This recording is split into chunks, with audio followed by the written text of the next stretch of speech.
mga kapuso, pila ka mga commuter nagapabutyag nga mabudayan sa tiyon nga ma-phase out ang traditional PUJs. Mga puso, pila naman ka mga transport group ang organizations kag pati mga kooperatiba hindi magupod sa ikasang transport strike nga ginatulod sa grupo nga Manibela.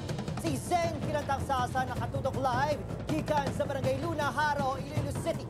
Zen, anong latest?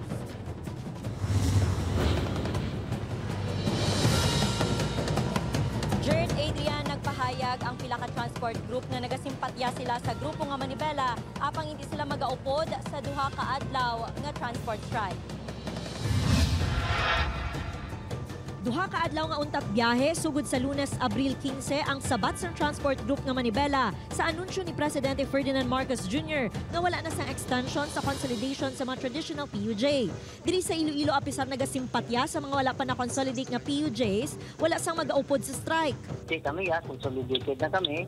Hindi ako ipili ko po sa mga strike o rally dira. Tapos na kami. Looy ka man tani, tiyanan mo kung amuna ang pasang gobyerno, amon, sunod mo lang kami. Sa Bacolod City, wala sa magauntap biyahe pero may hiwaton nga parada sa Lunes ang pila ka transport groups. May noise barrage nga ipatigayon nga pagasundan sa protest rally kag candle lighting. Ang aton nga palawagan sa sining April 15, amo ang pagbalik sang aton nga 5 ka tuig nga prangkisa, ibasura ang consolidation extension.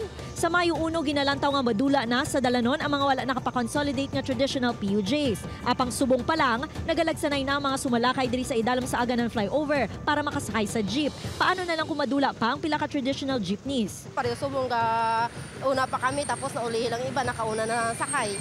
Tapos ako may ginahabol pa ko mo. And us students, especially diri sa Aganan, wala may gaaging other jeep aside sa traditional jeep po, abi. Wala modernized jeep pala. So, mabudayan din kami. Para sa driver sa kooperatiba nga si Larry nga nagabiyahe sa Potota na mas mapuslanon sa gihapon ang traditional jeep.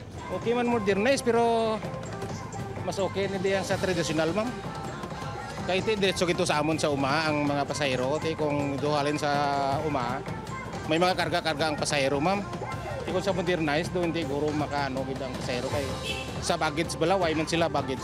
Sunod sa LTFRB6, masobra 60% sa mga traditional jeepney sa rehiyon ang nakakonsolidate. Nagpasalig man ini nga hindi mangin problema ang PUJ units sa Mayo 1. The figures that we have give us assurance that there will be enough supply to cater to our commuters.